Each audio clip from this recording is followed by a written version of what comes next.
avea doar o valiză în mână și o acuzație falsă în spate când a trebuit să lase totul în urmă. Au spus că e hoață, că a furat de la propria stăpână. Nimeni n-a crezut-o, nici măcar familia care ar fi trebuit să o apere. În acea dimineață, Ana și-a pierdut slujba, reputația și casa. Dar ceea ce nu știa încă era că avea să găsească ceva mult mai măreț mergând pe acel drum de țară. Pentru că, uneori, Dumnezeu trebuie să ne ia de unde suntem pentru a ne duce acolo unde trebuie să fim. Dacă crezi că adevărul învinge întotdeauna la final, că un nou început este posibil chiar și atunci când totul pare pierdut, abonează-te la canal. Această poveste îți va arăta că demnitatea nu îi se poate fura celui care știe cine este și că destinul pregătește mereu o întorsătură de situație pentru cine nu renunță. La sfârșitul secolului al XIX-lea, în ținuturi izolate ale României, povești ca aceasta erau la ordinea zilei. Femeile care lucrau la conace trăiau sub povara privirilor bănuitoare, mereu la un cuvânt blestemat distanță de a pierde totul. Reputația valora mai mult decât orice dovadă, iar o acuzație era de ajuns pentru a distruge o viață întreagă. Ana a învățat asta pe pielea ei, în cel mai dur mod posibil, în acea dimineață de august, care a început ca oricare alta, și s-a încheiat cu ea fiind târâtă afară din singura casă pe care o cunoștea. Ana avea 32 de ani și lucra ca și croitoreasă la conacul teiului de mai bine de 10 ani. Locuia într-o odăiță din spatele casei mari, unde își petrecea zilele aplecată peste stofe fine, transformând metri de mătase și in în rochii care o făceau pe stăpână, doamna Viorica, să fie invidiată la toate petrecerile din regiune. Mâinile Anei erau cunoscute în 3 sate din jur. Se spunea că avea har, că reușea să facă și cea mai simplă pânză, să pară de neam mare. Degetele ei zburau pe ea cu o precizie ce părea magică, creând broderii delicate, ajustări perfecte, finisaje pe care nimeni altcineva nu le putea egala. Dar această îndemânare, care ar fi trebuit să fie o binecuvântare, a sfârșit prin a deveni un blestem. Pentru că doamna Viorica, o femeie cu o vanitate bolnăvicioasă și o inimă mică, nu suporta să împartă atenția cu nimeni, iar când soțul ei, conul Teodor, a început să laude prea mult munca Anei, spunând în fața musafirilor că croitoreasa era o comoară rară și că fără ea conacul și-ar pierde jumătate din strălucire, stăpâna a simțit cum ceva acru îi crește în piept. Nu era dragoste pentru soț, ci orgoliu rănit. Era furia de a vedea o slujnică primind o recunoaștere pe care ea o considera rezervată doar celor care porunceau. În lunile următoare, Ana a observat schimbarea. Doamna Viorica a început să-i verifice fiecare împunsătură de ac, să se plângă de detalii invizibile, să-i returneze lucrări gata, cerând să fie refăcute fără un motiv clar. Ana înghițea umilințele în tăcere, avea nevoie de acea slujbă. Nu avea unde să se ducă. Familia ei locuia în satul apropiat, dar erau 6 frați înghesuiți într-o casă mică. Și când Ana a obținut slujba la conac, tatăl ei i-a spus clar că nu mai era responsabilitatea lui, că trebuia să se descurce singură, că o femeie de 32 de ani ar fi trebuit să fie deja măritată și să aibă grijă de propria casă, nu să fie o cheltuială pentru părinți. Într-o dimineață de august, când căldura se întețea deja înainte ca soarele să răsară complet, totul s-a prăbușit. Ana era în camera ei, aranjând ultimul tiv al unei rochii albastre pe care doamna Viorica urma să o poarte la botezul nepoatei, când a auzit țipete venind din casa principală. Era stăpâna, urlând ca o apucată, chemând pe toată lumea.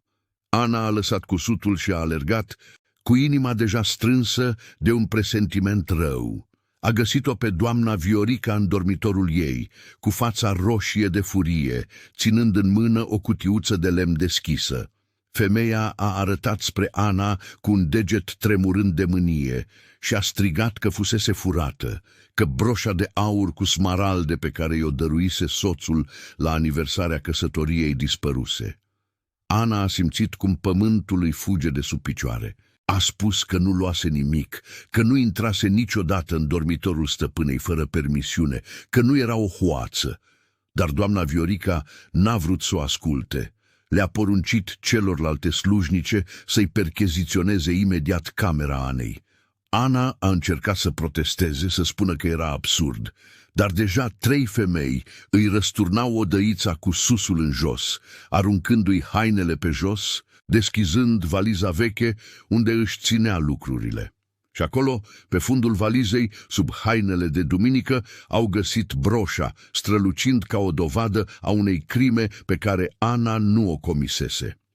Tăcerea care s-a lăsat în cameră a fost grea ca plumbul. Ana a rămas paralizată, privind acea bijuterie pe care nu o văzuse niciodată de aproape, pe care nu o atinsese niciodată, pe care cineva o pusese acolo pentru a o distruge. A încercat să explice, să spună că era o înscenare, că cineva i-a plantat-o, dar cuvintele i-au murit în gât când a văzut expresiile din jur. Celelalte slujnice o priveau cu un amestec de șoc și dezamăgire. Doamna Viorica avea un zâmbet de victorie prost mascat pe buze, iar Ana a înțeles în acel moment că adevărul nu conta. Stăpâna hotărâse că ea era vinovată. Și la un conac ca acela, cuvântul stăpânei era lege pe care nimeni nu o contesta. Doamna Viorica a trimis să-l cheme pe conul Teodor. Când a sosit și a văzut broșa în mâna soției, expresia lui s-a schimbat. Bărbatul care fusese mereu cordial cu Ana, care îi lăuda munca, o privea acum cu răceala cu care privește o străină periculoasă. Doamna Viorica și-a spus versiunea, zicând că a bănuit-o mereu pe Ana, că fata avea acces la tot în casă, că probabil fura de ani de zile.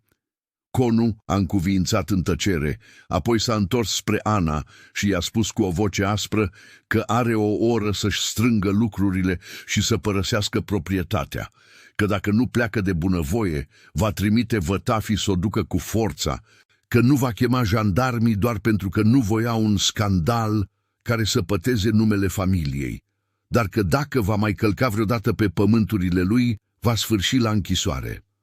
Ana a vrut să țipe, să îngenuncheze, să implore, să se facă măcar o investigație corectă, dar demnitatea care îi mai rămăsese a împiedicat-o. S-a întors în camera ei cu picioarele ca de plumb, cu mâinile tremurând atât de tare încât abia putea să-și împăturească hainele.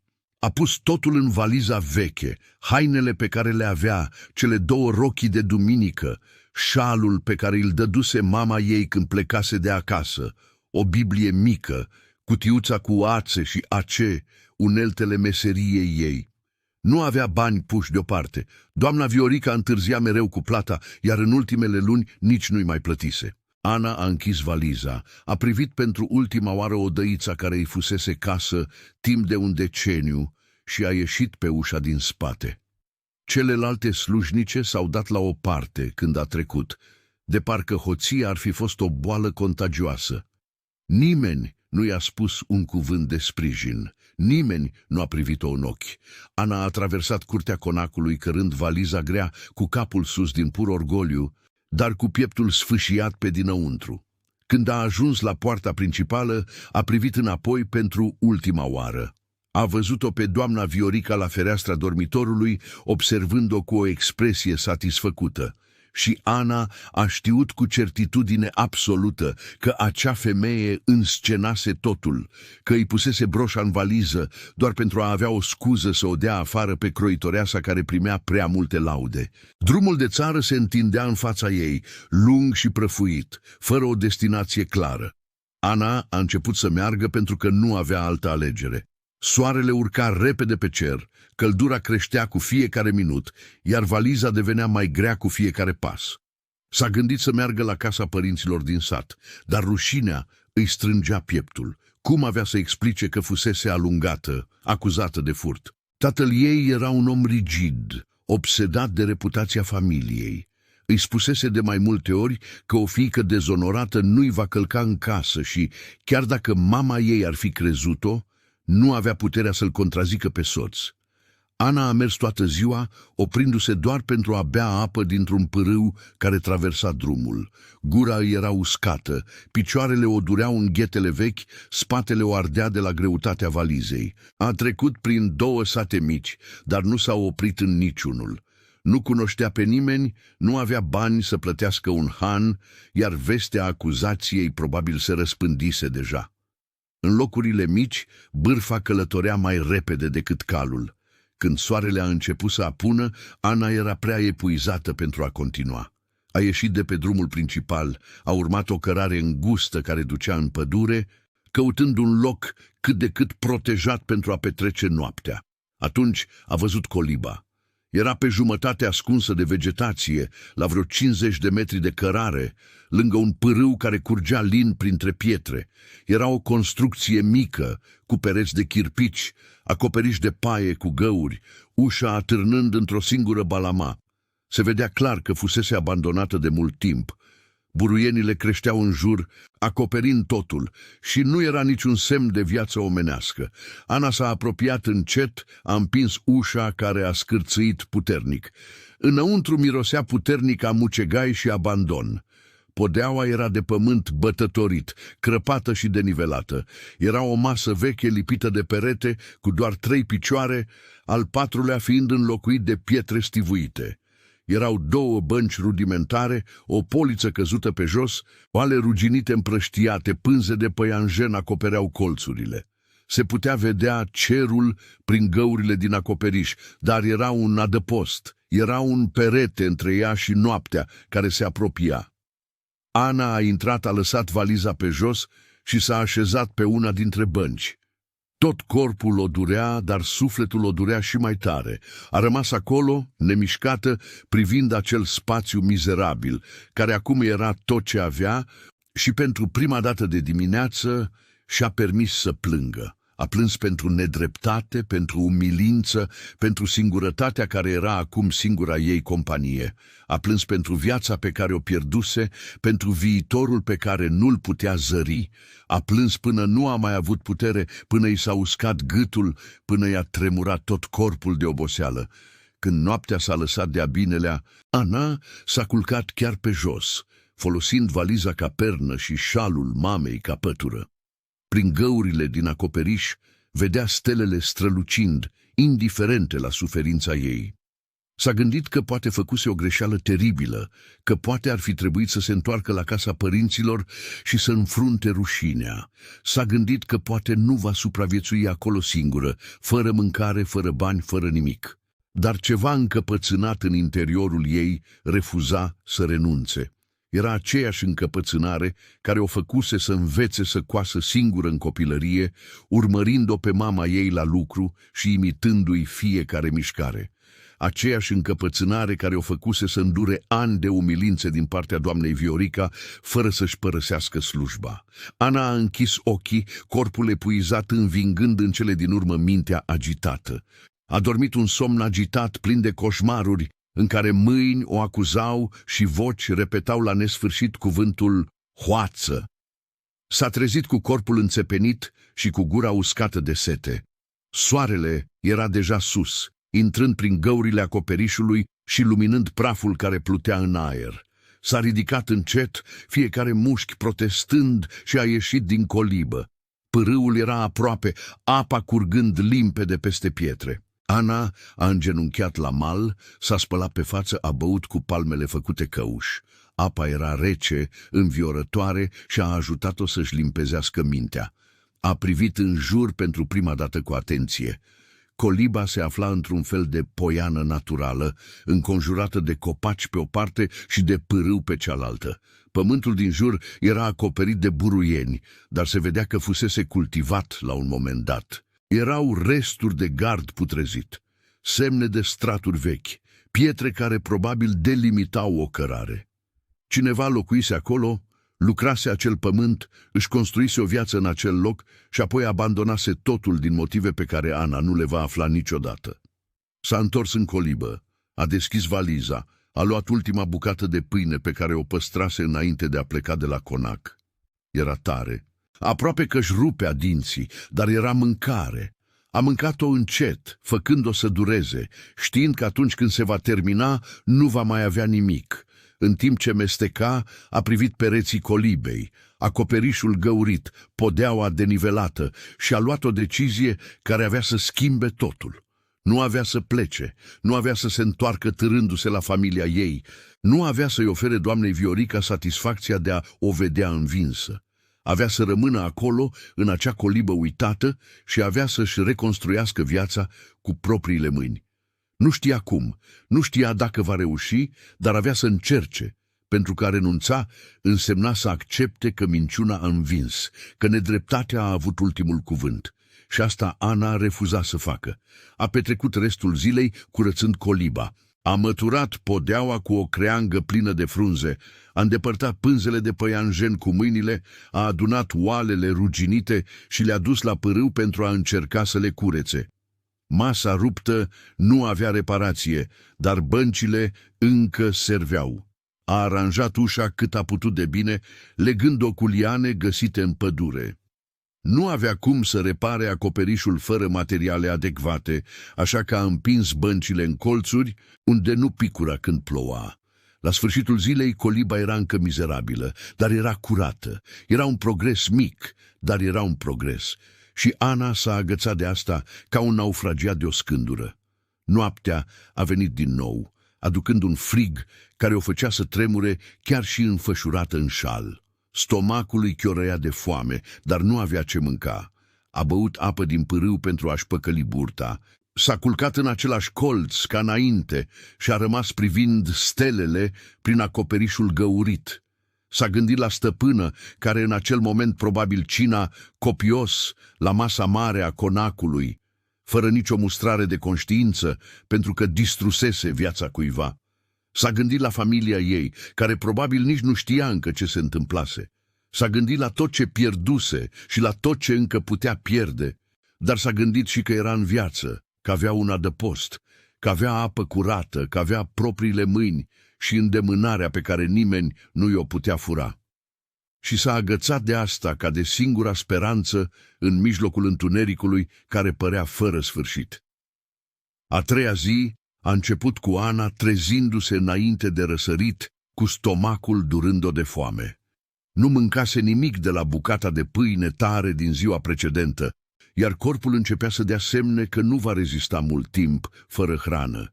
S-a ridicat cu greu, cu picioarele slăbite, cu capul amețit, s-a dus la pârâu, a băut apă rece, încercând să-și păcălească foamea. S-a spălat pe față pentru a alunga oboseală.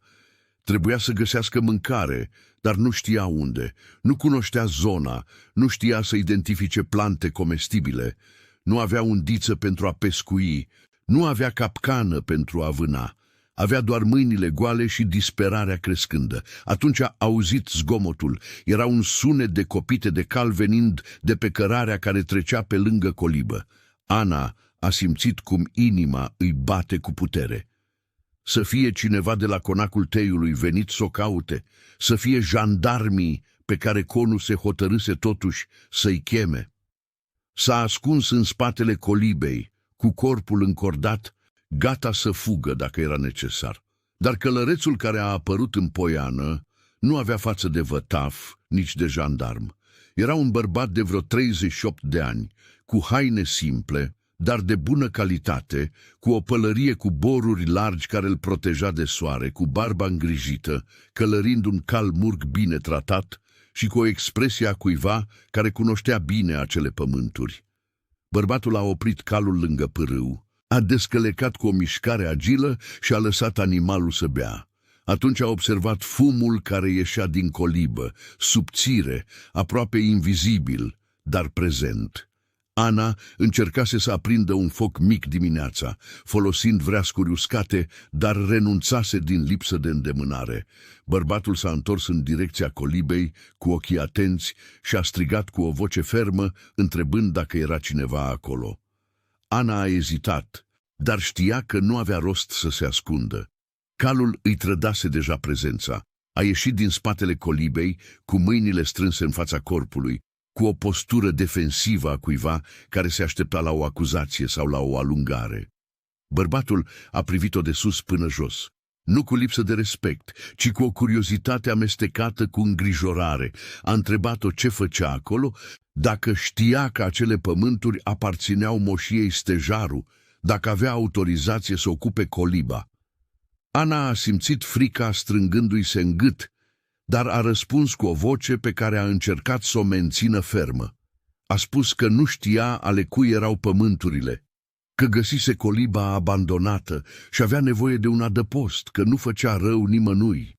Bărbatul a rămas tăcut pentru un moment, studiind-o. Apoi a spus că el era Mihai, proprietarul moșiei Stejaru, că acea colibă fusese locuința unui clăcaș care lucrase pentru tatăl său cu ani în urmă, dar care plecase când pământul încetase să mai producă. Ana a simțit cum pământul îi fuge de sub picioare. Avea să fie alungată din nou, avea să se întoarcă pe drumul fără destinație, avea să moară de foame într-un șanț. Dar Mihai nu i-a dat ordin să plece. În schimb, a întrebat-o de unde venea, de ce era singură, de ce părea că nu mâncase de zile întregi. Și ceva în vocea lui, o bunătate neașteptată, a făcut-o pe Ana să cedeze. I-a povestit totul, cuvintele ieșindu-i amestecate, printre lacrimi pe care nu le-a putut stăpâni. I-a povestit despre acuzația falsă, despre broșa plantată în valiză, despre doamna Viorica și alungare, despre rușinea de a se întoarce la familie. Nu se aștepta să o creadă, nimeni nu o crezuse până atunci, dar trebuia să vorbească. Trebuia să-și dea jos acea povară de pe piept. Mihai a ascultat-o în tăcere până la capăt. Când Ana a terminat, el a încuviințat încet și a spus că îi cunoștea pe doamna Viorica și pe conul Teodor, că toată lumea din regiune știa de temperamentul dificil al femeii, de vanitatea ei bolnăvicioasă, de geloziile care o făceau să maltrateze pe oricine primea prea multă atenție. A spus că nu era prima dată când auzea o poveste despre o slujnică acuzată pe nedrept de acea familie, că cu ani în urmă o bucătăreasă fusese alungată sub o acuzație similară de furt. Femeia nu reușise niciodată să-și dovedească nevinovăția. Murise săracă și defăimată. Ana a simțit ceva asemănător cu ușurarea, amestecat cu furie. El o credea, dar asta nu schimba nimic. Nu-i dădea înapoi ce pierduse. Mihai a întrebat-o dacă avea unde să meargă, vreo familie care ar putea să o ajute. Ana a clătinat din cap, vocea dispărându-i din nou. A spus că nu avea pe nimeni, că tatăl ei nu ar accepta acasă o fiică acuzată de furt, că frații ei i-ar întoarce spatele pentru a-și păstra reputația familiei. Mihai a rămas pe gânduri, ochii lui trecând de la coliba mizerabilă la femeia slabă și epuizată din fața lui. Apoi a luat o decizie care i-a surprins pe amândoi. A spus că putea să rămână în colibă dacă voia, că pământul nu era folosit oricum și că nu era nicio diferență pentru el, dar a spus și că, dacă rămânea, trebuia să muncească, că nimeni nu supraviețuia din pomană, că trebuia să facă acea bucată de pământ productivă într-un fel. Ana l-a privit fără să-i vină să creadă. L-a întrebat de ce ar face asta, de ce ar ajuta o străină acuzată de furt. Mihai a ridicat din numeri și a spus că pentru că recunoștea nedreptatea când o vedea, pentru că și el fusese judecat greșit, pentru că pământul nelucrat era o risipă, iar oamenii cu voință de muncă erau o raritate. Nu a dat mai multe detalii despre propriul trecut, dar Ana a perceput în vocea lui că exista o poveste dureroasă păstrată, ceva care îl făcea să înțeleagă ce înseamnă să fii respins fără vină. A spus că acceptă, că va munci din greu, că va dovedi că merită șansa. Mihai a încuvințat, a încălecat și a spus că se va întoarce a doua zi cu unelte și semințe pentru ca ea să înceapă. Când a plecat, Ana a rămas nemișcată în fața colibei, încă procesând ce se întâmplase. Pentru prima dată în zile întregi, a simțit ceva mai mult decât disperare. Nu era încă speranță, era prea mică pentru a purta un nume atât de mare, dar era ceva. Era posibilitatea că poate, doar poate, va reuși să supraviețuiască. A doua zi, Mihai s-a întors așa cum promisese. A adus un sac cu unelte vechi, o sapă, o coasă, semințe de porumb și fasole, răsaduri de varză și roșii.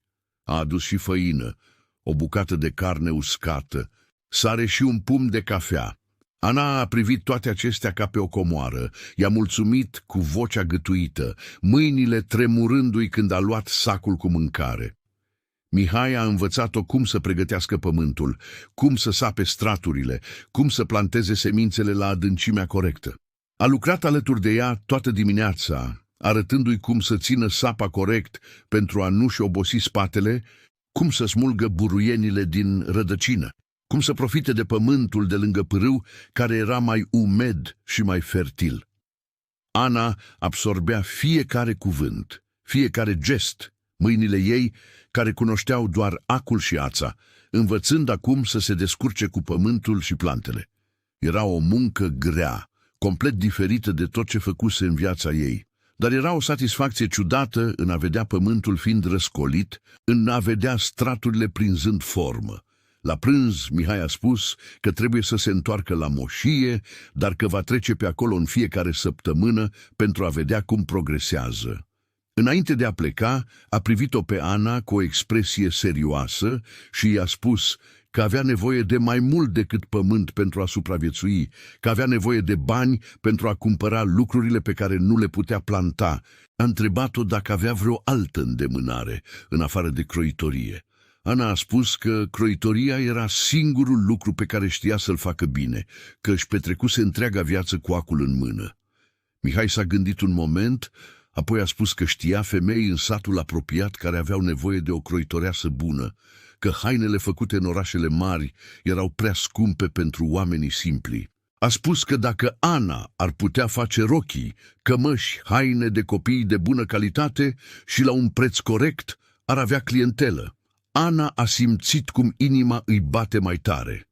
Era șansa de a-și folosi singura îndemânare, de a dovedi că valora ceva dincolo de acuzația pe care o purta. A spus că avea nevoie de material pentru a începe, de ață, de ace, dar că nu avea bani să le cumpere. Mihai a spus că îi poate avansa materialul, iar ea îi va plăti când va vinde primele piese. A spus asta și a plecat înainte ca Ana să poată mulțumi cum se cuvine, lăsând-o singură, cu sapa în mână și cu prima scânteie de speranță aprinzându-i se în piept. Zilele următoare au fost de muncă intensă. Ana se trezea odată cu soarele, lucra în grădină până la prânz, se odihnea în timpul căldurii puternice și se întorcea la muncă la sfârșitul după amiezii. Mâinile i-au făcut bătături noi, spatele o durea într-un mod diferit, dar în fiecare zi vedea progres. Straturile erau curate, semințele plantate, răsadurile de varză începeau să prindă rădăcini. Nu era încă mult, dar era un început. Și un început era deja mai mult decât avusese cu 3 zile în urmă, când ajunsese acolo fără nimic. Într-o după-amiază, în timp ce Ana spăla rufe la pârâu, a auzit o voce feminină venind de pe malul opus. Era o femeie de etnie romă, bătrână, cu părul complet alb, prins într-un coc cu haine simple, desculță. Căra un leg de rufe de spălat și o observa pe Ana cu o expresie curioasă. A întrebat-o dacă ea era fata nouă, care venise să locuiască în coliba veche a clăcașului. Ana a confirmat, încă precaută cu străinii după tot ce trecuse. Femeia a traversat pârâul, pășind pe pietre cu o agilitate care îi sfida vârsta. S-a prezentat ca fiind Leana. A spus că locuia singură într-o căsuță de cealaltă parte a pădurii, că lucra ca spălătoreasă, că știa acele pământuri de mai bine de 40 de ani. Fusese roabă la Conacul Mare până la dezrobire cu ani în urmă. Când a fost eliberată, nu a avut unde să se ducă. Copiii îi fuseseră vânduți la moșii îndepărtate când erau mici. Nu mai știa nimic de ei. Doamna Marta, mama lui Mihai, i-a oferit o bucată de pământ la marginea proprietății, unde Leana și-a construit o cocioabă și a plantat o grădină. Trăia acolo de atunci, singură dar liberă, muncind pentru cine o plătea, strângând fiecare bănuț în speranța imposibilă de a-și găsi într-o zi copiii. Ana a ascultat povestea cu inima strânsă.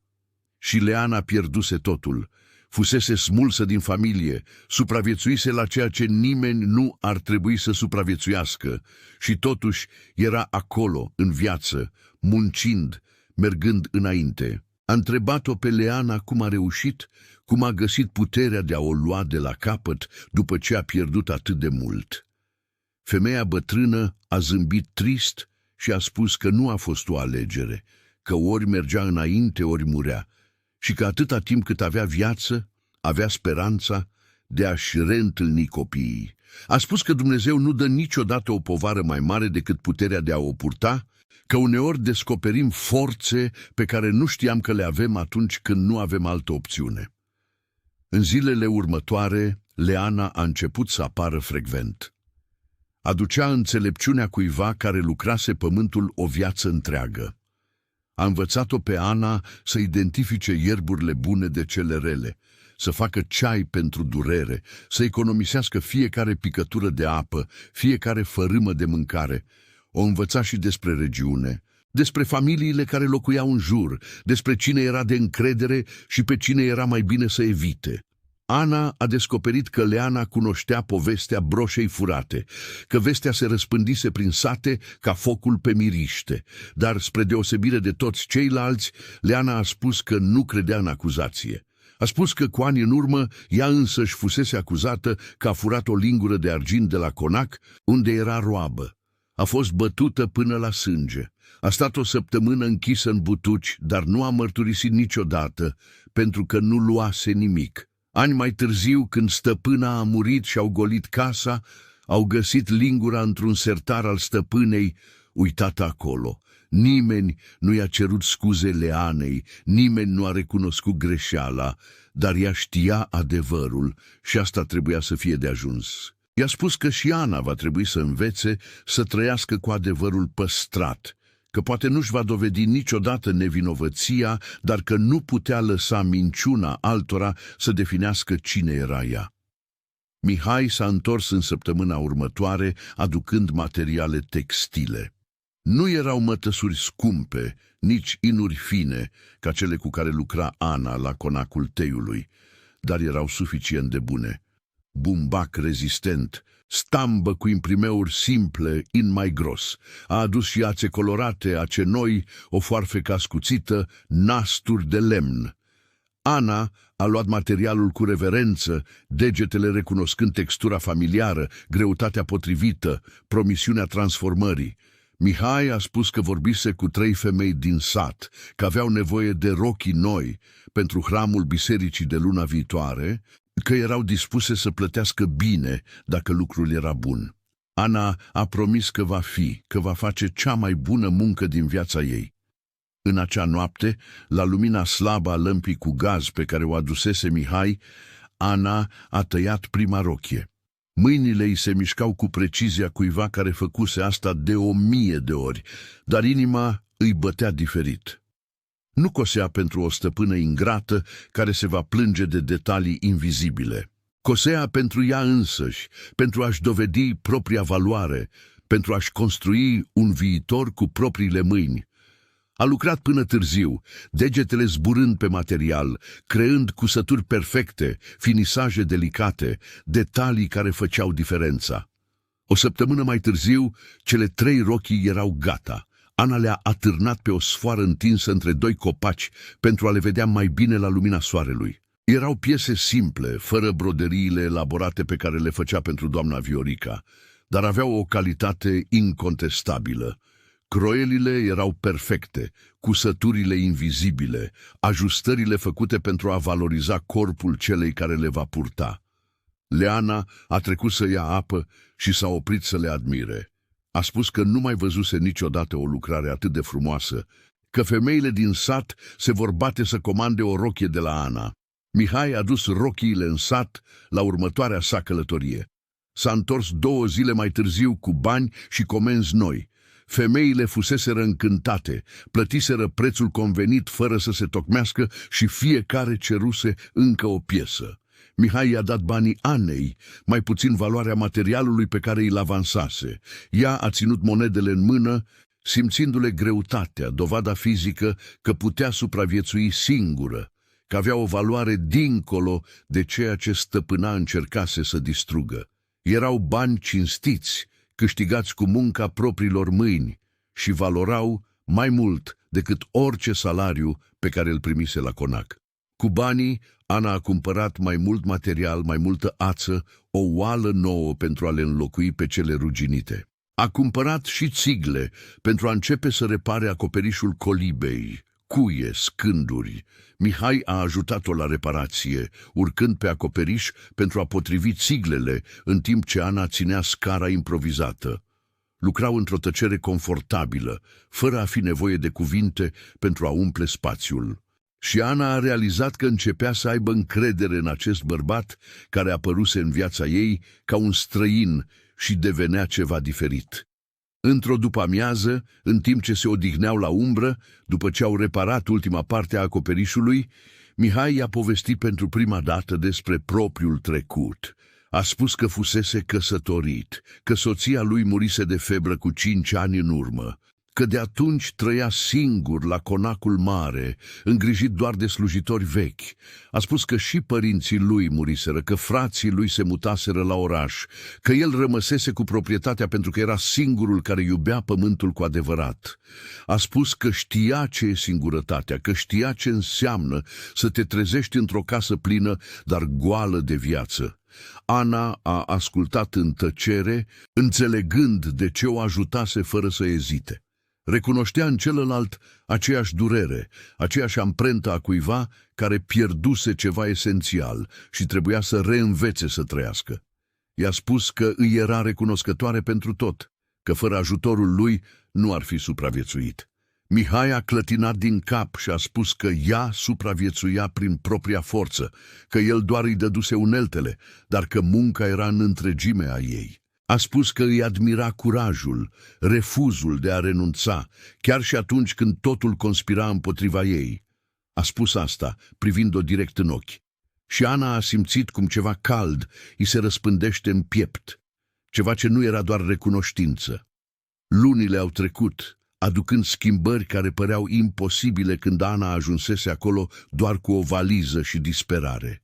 Coliba avea acoperiș nou, o ușă care se închidea corect, ferestre cu pânze în loc de sticlă, dar funcționale.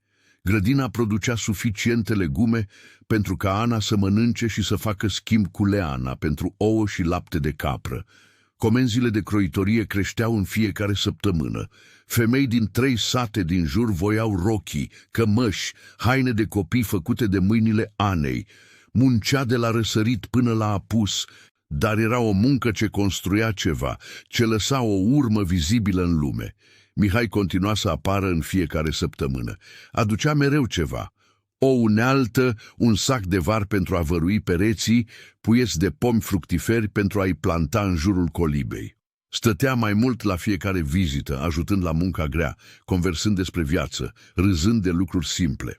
Și între muncă și conversații, ceva se năștea încet și inevitabil, ca o plantă care răsare din pământ.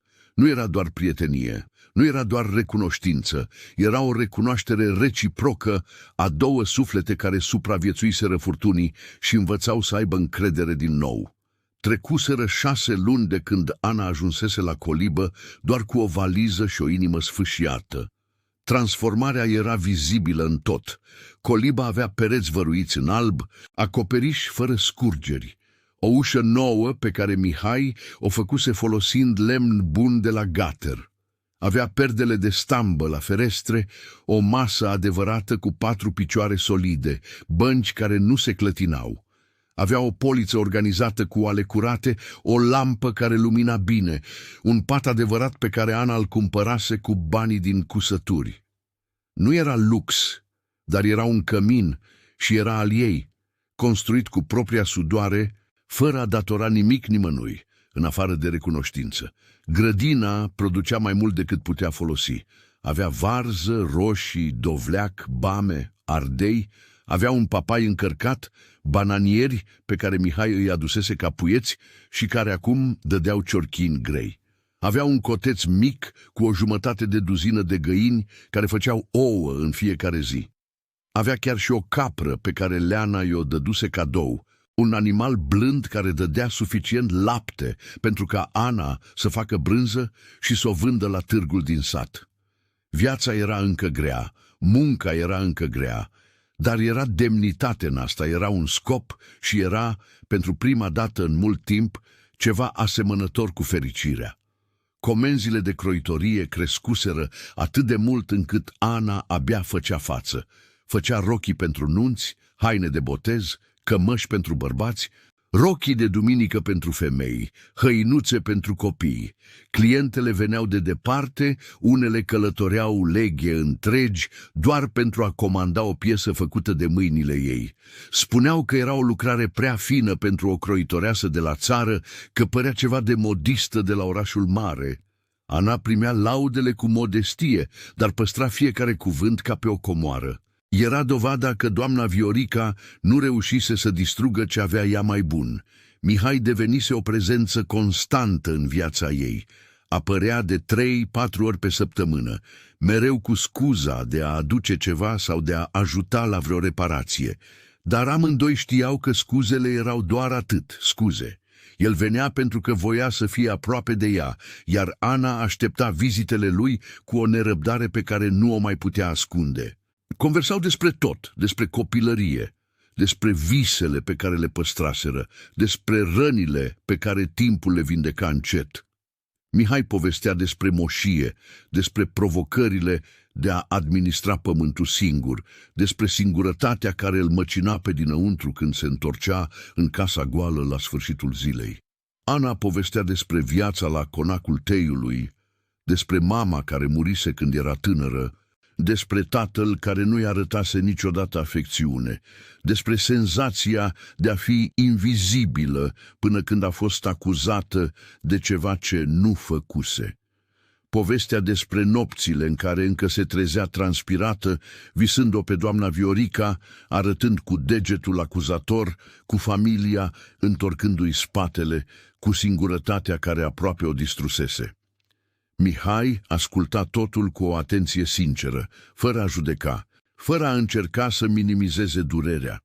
Și în acest ascultat, în acest a fi prezent, fără a cere nimic în schimb, se năștea încrederea pe care Ana credea că nu o va mai simți niciodată pentru nimeni.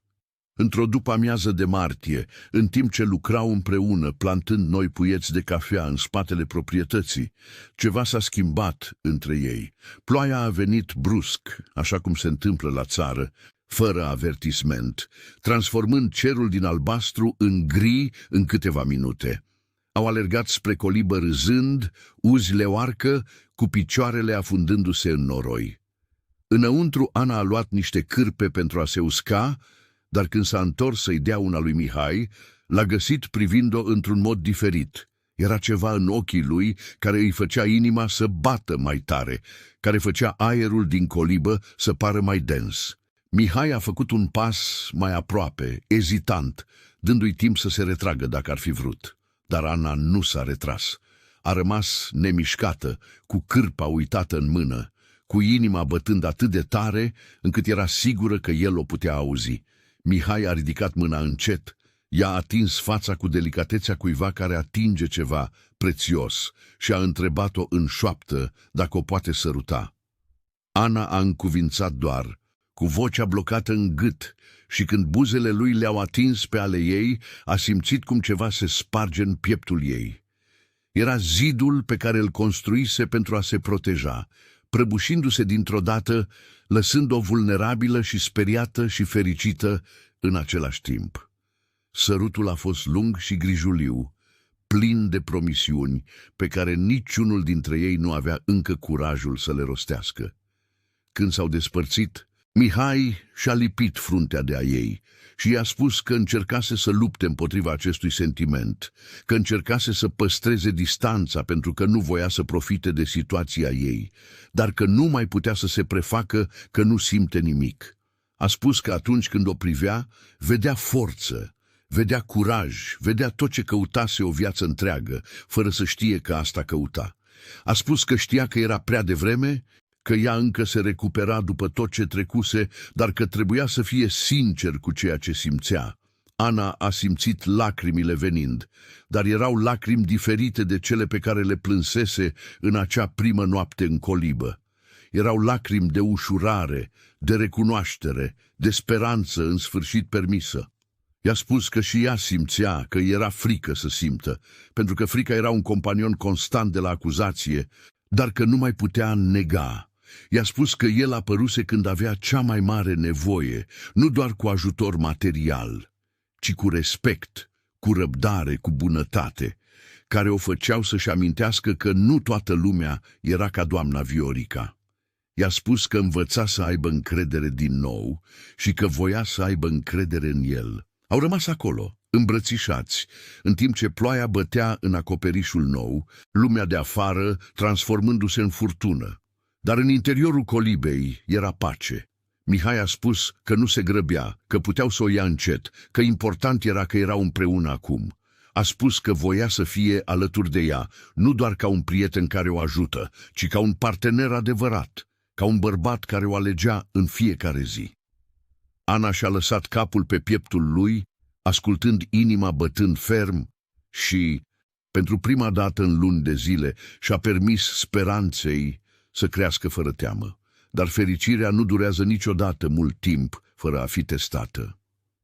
La 3 săptămâni după acel sărut în ploaie, în timp ce Ana se întorcea de la târgul din sat, unde vânduse brânză și comandase mai multe materiale, a găsit o vizită neașteptată așteptând-o la colibă.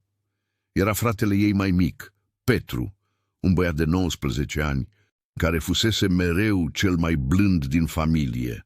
Stătea în fața colibei cu o expresie a cuiva care purta o greutate mare, strângând nervos pălăria în mâini. Ana a simțit cum inima îi bate cu putere. Trecuseră luni de când nu mai văzuse pe nimeni din familie. 6 luni fără vești, ca și cum ar fi murit pentru ei. Petru s-a apropiat când a văzut-o venind, cuvintele ieșindu-i amestecate. A spus că venise pe ascuns, că tatăl lor nu știa, că o va încasa dacă vor afla. A spus că trebuia să o avertizeze pe Ana de ceva urgent. Doamna Viorica aflase unde se afla. Aflase că trăia bine, că avea clientelă pentru cusături, că își reconstruia viața. Și femeii nu-i plăcuse deloc asta. Se așteptase ca Ana să dispară în mizerie, ca minciuna să o distrugă complet. Dar în schimb, Ana prospera și asta îi rănea orgoliul bolnăvicios al stăpânei. Petru a povestit că doamna Viorica fusese la casa familiei Anei cu o săptămână în urmă. Îi spusese tatălui că fiica lui nenorocită locuia pe pământuri care nu erau ale ei, că probabil furase din nou pentru a obține tot acel progres, că era o rușine pentru întreaga familie. Plantase îndoieli, ațățase orgoliul rănit al bătrânului, îl făcuse să promită că va rezolva acea situație.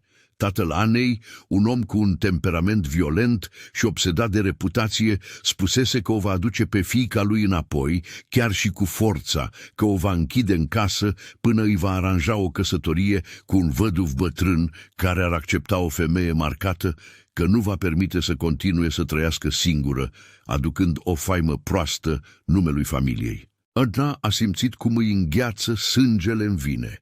Nu se temea fizic de tatăl ei. Era o femeie adultă care se putea apăra, dar știa că dacă el ar apărea acolo cu frații ei mai mari, dacă ar încerca să o ia cu forța, ar fi un scandal care ar distruge tot ce construise. Clientele ar înceta să mai comande. Mihai ar fi târât în mijlocul acelei confuzii. Leana ar putea suferi represalii pentru că o ajutase. Tot ce câștigase cu atâta sudoare s-ar putea prăbuși în câteva ore. Petru a spus că venise să o avertizeze pentru că nu era de acord cu nimic din toate astea, pentru că întotdeauna crezuse că sora lui era nevinovată, pentru că îi se părea nedrept ce plănuiau. A spus că tatăl lor va apărea acolo în următoarele zile, că Ana trebuia să fie pregătită. Ana i-a mulțumit fratelui cu vocea gâtuită, i-a oferit mâncare, dar Petru a spus că nu putea rămâne, că trebuia să se întoarcă înainte să-i observe absența. Înainte de a pleca, i-a strâns mâna surorii și i-a spus în șoaptă că îi pare rău, că ar fi vrut să poată face mai mult, dar că nu avea curajul să-l înfrunte singur pe tatăl lor. Ana a spus că înțelege că nu se aștepta să riște totul pentru ea. L-a privit pe fratele ei plecând pe cărare, cu vinovăția apăsându-i pe umerii încovoiați, și a simțit un amestec de recunoștință și tristețe. Își pierduse familia, dar cel puțin unul dintre ei încă se mai îngrijora suficient pentru a o avertiza de pericol. În acea noapte, când Mihai a apărut pentru cina care devenise un obicei între ei, Ana i-a povestit totul. I-a văzut expresia întărindu-se pe măsură ce asculta, maxilarul încleștându-se, ochii devenind reci de o furie controlată. Când a terminat, Mihai a rămas tăcut pentru un timp îndelungat gândindu-se.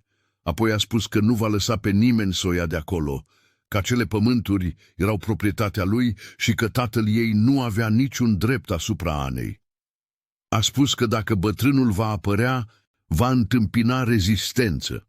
A spus că va vorbi cu șeful de post din sat, că se va asigura că Ana are protecție legală. Dar Ana știa că legea nu conta întotdeauna când era în joc onoarea unui om puternic. Tatăl ei nu era bogat ca doamna Viorica, dar avea influență în satul unde locuia. Avea prieteni în poziții importante. Dacă voia să creeze probleme, putea inventa povești. Putea să-i murdărească și mai mult reputația. Putea face imposibil să continue să vândă cusături femeilor din regiune. Mihai a observat frica din ochii ei și a tras-o aproape. I-a spus că nu mai era singură, că îl avea pe el, că o avea pe Leana, că avea clientele care îi respectau munca. A spus că împreună vor înfrunta orice va veni. Zilele următoare au fost de tensiune constantă. Ana lucra la cusături, dar urechile îi erau atente la orice zgomot de cai, la orice voce străină. Dormea prost. Se trezea în mijlocul nopții cu inima bătând cu putere, imaginându-și tatăl spărgând ușa. Mihai a început să doarmă la moșie, mai aproape, de unde putea ajunge la colibă în câteva minute, dacă era necesar. Leana a rămas și ea cu ochii în patru, promițând că dacă va vedea mișcare ciudată, o va anunța în grabă. Dar zilele au trecut și nu s-a întâmplat nimic. O săptămână, 2 săptămâni. Ana a început să creadă că poate tatăl ei renunțase, că poate Petru exagerase în avertisment. Tocmai când a lăsat garda jos, au sosit. Era la mijlocul după amiezii, soare puternic. Ana cosea la umbra pridvorului o rochie de mireasă comandată pentru o nuntă importantă. A auzit cai înainte de a-i vedea, 4-5, venind repede pe cărare. S-a ridicat cu inima în gât și l-a văzut pe tatăl ei în față, cu fața împietrită de furie. În spatele lui veneau cei 2 frați mai mari și 2 bărbați pe care Ana nu-i cunoștea, probabil prieteni ai tatălui aduși ca întăriri. Niciunul dintre ei nu venise să discute, veniseră să o ia. Tatăl a descălecat fără ceremonie, ochii lui măturând coliba, grădina, găinile, tot ce construise Ana. Expresia lui era de dispreț, amestecată cu ceva ce părea invidie. I-a spus cu voce tare că a făcut de rușine familia suficient, că era timpul să se întoarcă acasă, să înceteze cu această mascaradă de a trăi singură. Ana a răspuns cu o voce fermă că nu mergea nicăieri, că acolo era casa ei acum, că el nu avea dreptul să apară cerând nimic. Tatăl a râs amar și a spus că un tată are întotdeauna drepturi asupra fiicei, că atâta timp cât nu se mărita, îi aparținea lui. A spus că îi aranjase o căsătorie cu domnul Iacob, un văduv de 60 de ani, proprietarul unei prăvălii din sat. Bărbatul acceptase să se căsătorească cu o femeie marcată în schimbul unei zestre mici pe care tatăl se angajase să o plătească. A spus că nunta va avea loc în 2 săptămâni, că Ana se va întoarce cu el în acel moment, chiar dacă ar fi trebuit să o lege de cal. Ana a simțit furia urcându-i în gât. A spus că prefera să moară decât să se căsătorească cu un bărbat pe care nu-l cunoștea, că nu era o marfă de negociat, că avea 32 de ani și dreptul de a-și decide propria viață. Tatăl a înaintat spre ea cu mâna ridicată să o lovească și Ana s-a pregătit pentru lovitură. Dar lovitura nu a venit, pentru că Mihai a apărut venind de pe cărare călare și în spatele lui veneau 3 dintre angajații moșiei sale, bărbați puternici, loiali. Mihai a descălecat cu o mișcare rapidă, s-a așezat între Ana și tatăl ei și i-a spus cu o voce rece că acelea erau pământurile lui, că Ana era acolo cu permisiunea lui, că bătrânul nu se va atinge de ea. Tatăl Anei l-a privit pe Mihai cu o expresie de surpriză și furie.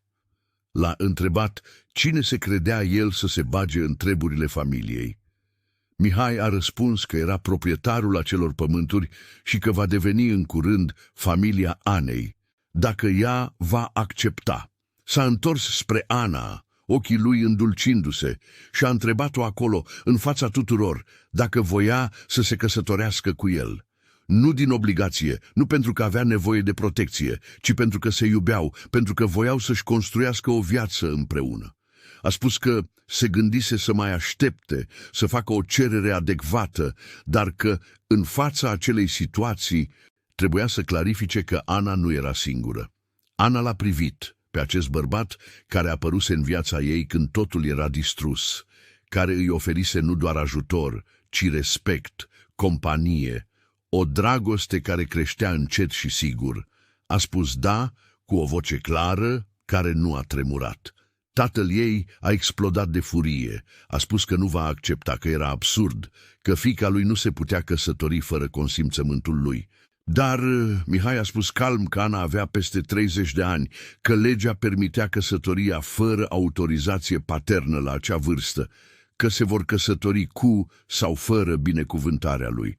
A spus că dacă bătrânul insista să creeze probleme, va trebui să se confrunte nu doar cu el, ci și cu avocatul lui, cu șeful de post, care era prietenul său personal, cu toată influența pe care o purta numele său în regiune.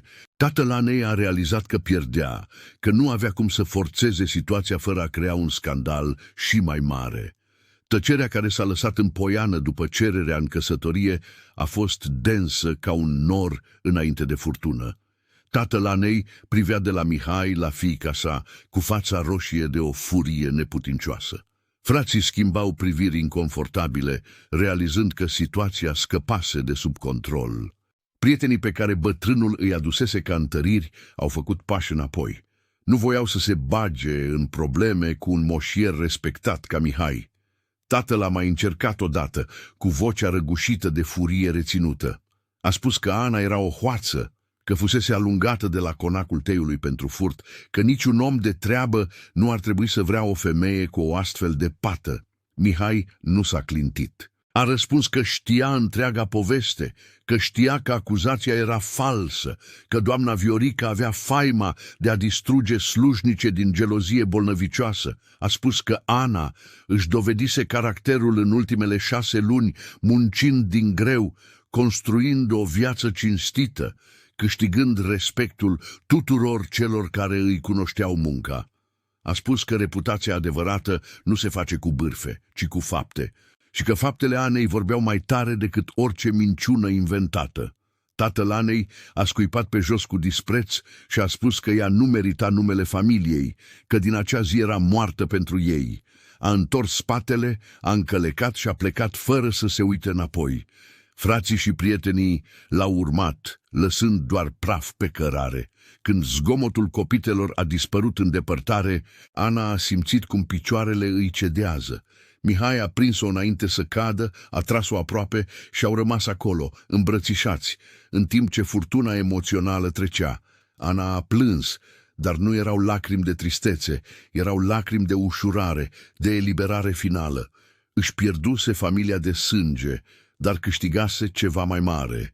Câștigase libertatea de a fi cine era cu adevărat, fără povara unor așteptări pe care nu le-ar fi putut îndeplini niciodată. Câștigase bărbatul care o alegea nu în ciuda cicatricilor, ci cu cicatricile incluse. Câștigase viitorul pe care îl putea construi cu propriile mâini. Leana a apărut în fugă. Văzuse totul de departe. Venise pregătită să ajute dacă era necesar. Când a realizat că pericolul trecuse, că Ana era bine, a izbucnit într-un râs ușurat și a spus că era și timpul ca acești doi să nu se mai codească și să-și asume ce simțeau. A spus că oricine avea ochi vedea că erau făcuți unul pentru celălalt, că Dumnezeu îi adusese împreună în acea colibă pentru că știa că singur s-ar fi pierdut, dar împreună s-ar fi regăsit. Ana a îmbrățișat-o pe femeia bătrână cu o recunoștință copleșitoare. Leana fusese mai mult decât o prietenă. Fusese mama pe care adevărata ei mamă nu reușise niciodată să fie. Fusese familia care o alesese când familia de sânge o respinsese. Pregătirile pentru nuntă au început în aceeași săptămână. Nu avea să fie o ceremonie mare, nu erau interesați de fast. Avea să fie o celebrare simplă la biserica din sat, cu un preot pe care Mihai îl cunoștea din copilărie, cu martorii care contau cu adevărat. Ana și-a făcut propria rochie de mireasă, lucrând până târziu în fiecare noapte, cosând fiecare împunsătură cu grija cuiva care coase un vis în sfârșit împlinit. A folosit tinul alb pe care Mihai îl cumpărase de la oraș, cel mai fin material cu care lucrase vreodată. A făcut o rochie simplă, dar elegantă, fără exagerări, doar o croială perfectă care îi valoriza corpul. O broderie delicată la decolteu, care îi luase ore să o termine. Mihai a renovat casa principală a moșiei, care rămăsese abandonată de la moartea soției sale. A curățat camerele, a văruit pereții, a mobilat-o cu lucruri simple, dar confortabile. Voia ca Ana să se simtă acasă acolo. Voia să fie căminul lor, nu doar proprietatea lui. Dar i-a spus clar și că dacă voia să păstreze coliba ca loc de muncă, ca spațiu doar al ei, înțelegea că acel loc avea o semnificație specială. Era simbolul supraviețuirii ei, al reconstrucției. Ana a fost mișcată de considerația lui. A spus că vor decide împreună tot ce va urma de acum înainte. Cu 3 zile înainte de nuntă s-a întâmplat ceva ce nimeni nu se aștepta. Ana era în colibă, cosând ultimele detalii la rochie, când a auzit un cal oprindu-se afară. S-a încordat imediat, amintirea confruntării cu tatăl ei fiind încă proaspătă. Dar când a privit pe fereastră, a văzut o fată tânără descălecând, de vreo 16 sau 17 ani, cu o rochie fină de oraș, cu o expresie nervoasă. Ana a recunoscut-o imediat. Era Clara, fiica unică a doamnei Viorica și a conului Teodor. Fata a privit în jur cu ochii mari, văzând coliba transformată, grădina productivă, găinile ciugulind. Părea surprinsă să găsească atâta viață unde se aștepta să găsească mizerie. Ana a ieșit încet, cu inima bătând accelerat, neînțelegând ce căuta fiica stăpânei acolo. Clara a făcut un pas ezitant spre ea, cu mâinile frământându-se nervos, și și-a cerut scuze că a apărut neanunțată. A spus că trebuia să vorbească cu Ana, că avea ceva important de spus, ceva ce îi măcina conștiința de luni de zile. Ana i-a indicat băncile de la umbra pridvorului, i-a oferit apă proaspătă, a așteptat în timp ce fata își aduna curajul. Clara a început cu o voce joasă, cu ochii fixați pe propriile mâini. A spus că văzuse totul în acea dimineață de august, că era pe coridor când mama ei a intrat singură în camera Anei înainte de a țipa despre broșa furată. O văzuse pe mama ei cu bijuteria în mână, o văzuse deschizând valiza Anei, o văzuse punând broșa pe fund și închizând totul la loc. Rămăsese paralizată, neînțelegând ce se întâmpla. Și când mama ei a ieșit din cameră și a văzut-o pe fiica ei stând acolo, îi spusese cu o voce aspră că era mai bine ca Clara să tacă, că era pentru binele familiei, că Ana trebuia să plece pentru că provoca probleme. Clara ascultase de frică, dintr-o loialitate distorsionată, din lipsa curajului de a-și contrazice mama. Dar din acea zi, vinovăția nu o lăsase să doarmă. O văzuse pe Ana fiind alungată, văzuse nedreptatea întâmplându-se și nu făcuse nimic. În lunile următoare, Clara auzise poveștile care circulau despre Ana. Auzise că trăia ca o cerșetoare, că fusese văzută mergând pe drumuri fără destinație, că probabil murise de foame într-un colț uitat, și fiecare poveste creștea povara pe conștiința fetei. până când săptămâna trecută o clientă a Anei fusese la conacul teiului să viziteze o verișoară care lucra acolo. Femeia menționase că urma să-și ia o rochie comandată de la cea mai talentată croitoreasă din regiune, care locuia într-o colibă, dar făcea o muncă demnă de o modistă franceză. Menționase numele Ana. Clara fusese șocată. Realizase că Ana nu doar supraviețuise, ci prospera. Fata a spus că nu mai suporta să poarte acel secret, că trebuia să spună adevărul, că nu conta dacă mama ei o va pedepsi, dacă tatăl ei va fi dezamăgit. A spus că Ana merita să știe că avea un martor, că nevinovăția ei putea fi dovedită. A adus chiar și o declarație scrisă, semnată de ea, povestind tot ce văzuse, recunoscând că mama ei înscenase acuzația. A spus că dacă Ana voia, putea duce acea hârtie la șeful de post, putea să-și curețe numele oficial. Ana a rămas tăcută pentru un timp îndelungat, ținând în mână hârtia pe care i-o întinsese Clara, citind cuvintele scrise cu o literă tremurată, dar sinceră. A simțit atâtea emoții în același timp încât nu le putea separa.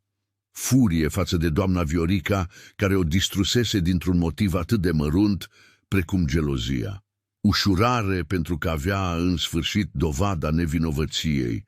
Recunoștință pentru curajul Clarei de a veni până acolo. Dar, mai presus de toate, a simțit ceva asemănător cu pacea, pentru că a realizat că nu mai avea nevoie de acea dovadă pentru a ști cine era. Nu mai avea nevoie de aprobarea nimănui pentru a-și valida propria valoare. Își reconstruise viața pe o bază solidă de muncă cinstită, de dragoste adevărată, de demnitate pe care nimeni nu i-o putea fura.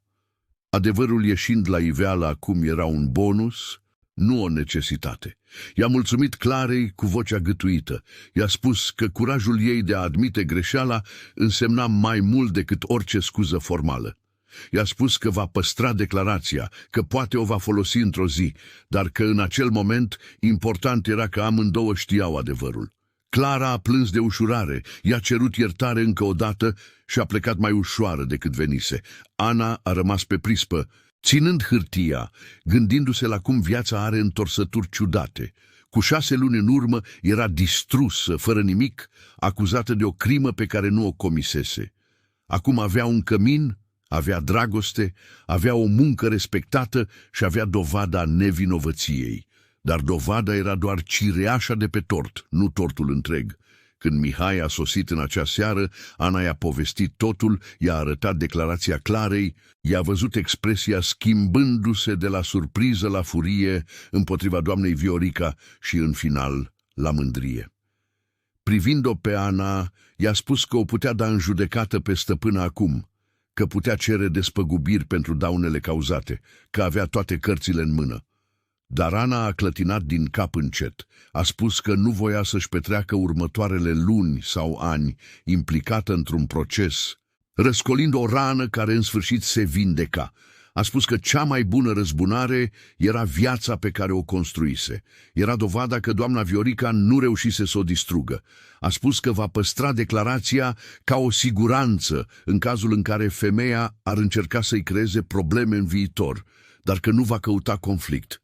Mihai a înțeles, a spus că îi admira înțelepciunea, capacitatea de a alege pacea în loc de răzbunare. A spus că era unul dintre miile de motive pentru care o iubea, pentru că avea o inimă suficient de mare pentru a ierta fără a uita, pentru a merge înainte fără a purta ură. Nunta a avut loc într-o dimineață senină de aprilie, când cerul era albastru, fără nori, și aerul avea acel miros de pământ umed de la ploaia din noaptea precedentă. Biserica mică din sat era plină cu clientele Anei, cu angajații loiali ai lui Mihai, cu cunoscuți care învățaseră să respecte cuplul. Leana era în primul rând, cu ochii strălucind de lacrimi fericite, purtând rochia nouă pe care i-o făcuse Ana. Petru, fratele mai mic al Anei, venise și el pe ascuns de familie, dorind să fie martor la fericirea surorii sale, chiar dacă asta l-ar fi costat o ceartă mai târziu. Ana a fost mișcată să-l vadă acolo, dovada că nu toate legăturile de sânge erau pierdute. Preotul a oficiat ceremonia cu o simplitate frumoasă, vorbind despre dragostea care se naște din cenușă, despre reconstrucție, despre două persoane care supraviețuiseră furtunilor singure și acum alegeau să înfrunte viitorul împreună. Când Mihai a pus verigheta simplă de aur pe degetul Anei, când și-a rostit jurămintele cu o voce fermă și cu ochii strălucind de o emoție sinceră, ea a simțit că în sfârșit ajunsese acasă. Nu era o casă fizică, deși Moșia Stejaru urma să devină căminul lor. Era o casă emoțională, era senzația de a aparține, de a fi văzută, de a fi iubită exact așa cum era. Când Ana și-a rostit propriile jurăminte, promițând nu doar să iubească și să respecte, ci să meargă alături în construirea unei vieți care să merite, vocea ei nu a tremurat. Era sigură, era completă, era unde trebuia să fie. Sărutul care a pecetluit uniunea a fost lung și plin de promisiuni și când s-au despărțit ca soț și soție, întreaga biserică a aplaudat. Nu erau aplauze politicoase de la o ceremonie formală. Era o celebrare sinceră a victoriei împotriva nedreptății, a dragostei triumfând asupra abandonului. Petrecerea a fost simplă, dar veselă, ținută în curtea Moșiei Stejaru, cu mâncare îmbelșugată pregătită de Leana și de slujnice, cu muzică de vioară cântată de un lăutar din sat, cu dans care a durat până a căzut noaptea. Ana a dansat cu Mihai, cu Petru, cu Leana, cu clientele care deveniseră prietene.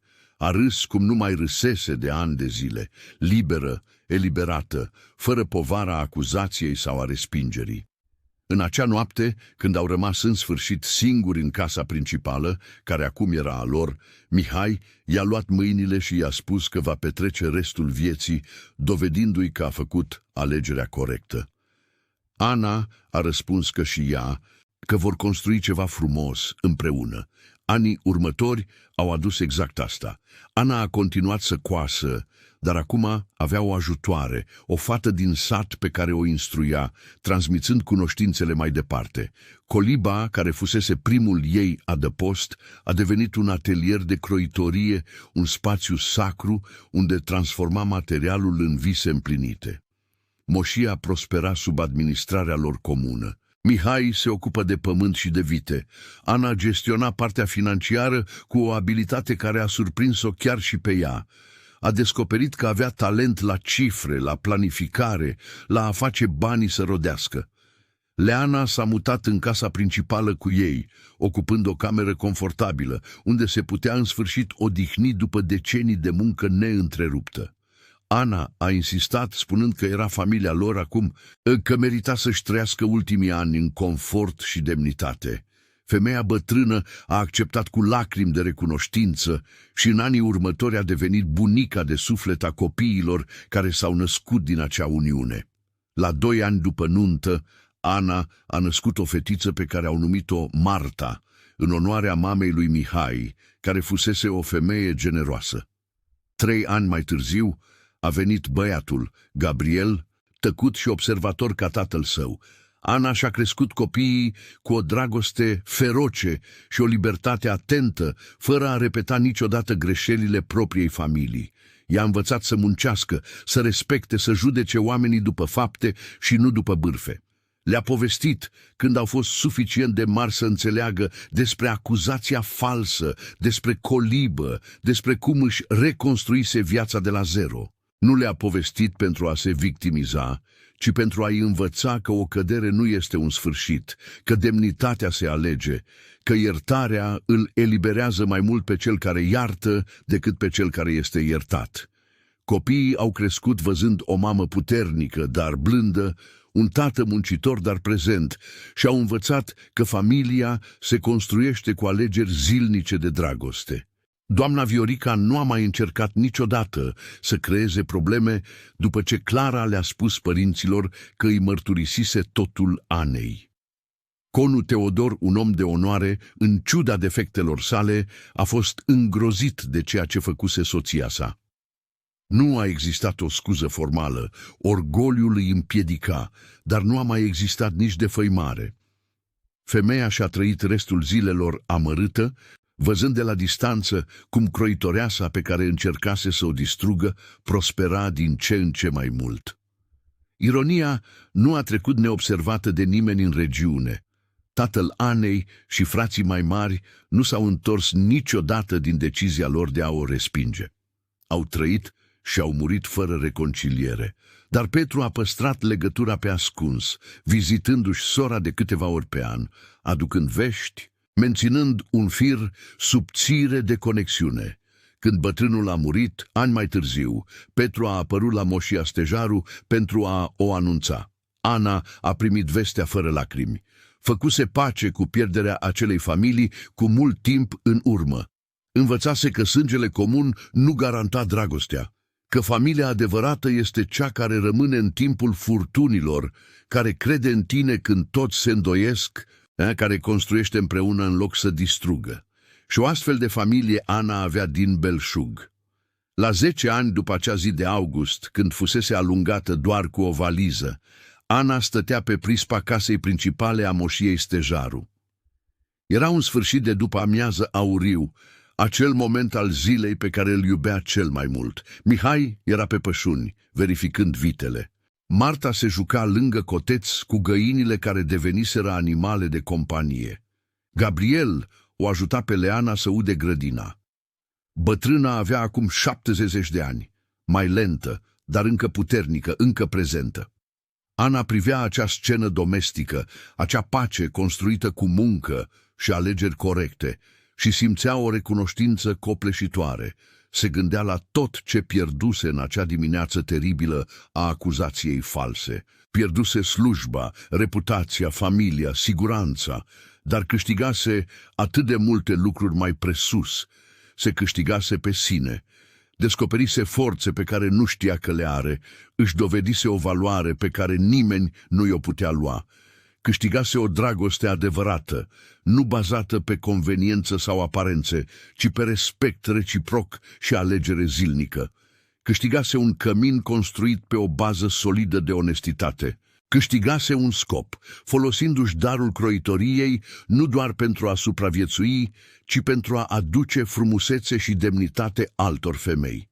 Câștigase o familie aleasă, legături mai puternice decât sângele, pentru că fusese reforjate în foc și supraviețuiseră. Mihai s-a întors de la pășuni când soarele începea să apună. A sărutat-o pe Ana pe frunte, s-a așezat lângă ea, i-a luat mâna. Au rămas acolo, într-o tăcere confortabilă, privind copiii jucându-se, ascultând-o pe Leana cântând încet în timp ce lucra. Nu aveau nevoie de cuvinte, știau ce aveau, știau valoarea acelui lucru. Ana s-a gândit la coliba uitată, unde ajunsese distrusă, căutând doar un adăpost pentru o noapte. S-a gândit cum acel loc care părea un sfârșit fusese un început. S-a gândit cum abandonul fusese o eliberare deghizată. Cum a pierde totul fusese necesar pentru a găsi tot ce conta cu adevărat. Și a știut, cu o certitudine care îi încălzea întregul piept, că fiecare lacrimă plânsă, fiecare zi de luptă, fiecare moment de frică meritaseră, pentru că o aduseseră până acolo, până la acea prispă, până la acea familie, până la acea pace care vine doar atunci când încetăm să mai căutăm aprobarea celor care nu o vor oferi niciodată și începem să construim o viață bazată pe propria valoare. Ana pierduse totul într-o dimineață, alungată și acuzată de o crimă pe care nu o comisese, dar a găsit ceva ce nimeni nu-i putea lua, certitudinea a cine era ea, când nimeni altcineva nu mai credea. A transformat o colibă uitată într-un cămin, a transformat nedreptatea în forță, a transformat singurătatea în dragoste. Și când adevărul a ieșit în sfârșit la iveală, ea nu mai avea nevoie de el pentru a-și dovedi propria valoare. Dacă această poveste te-a mișcat, dacă crezi că demnitatea se construiește cu muncă și curaj, abonează-te la canal și lasă un like. Aici, la Povești de la Țară, spunem povești care se nasc din inima poporului nostru. Povești de luptă, de depășire, de dragoste care vindecă. Și mereu te așteaptă o altă poveste, pentru că toată lumea merită să știe că un nou început nu este sfârșitul, ci începutul descoperirii a cine ești cu adevărat.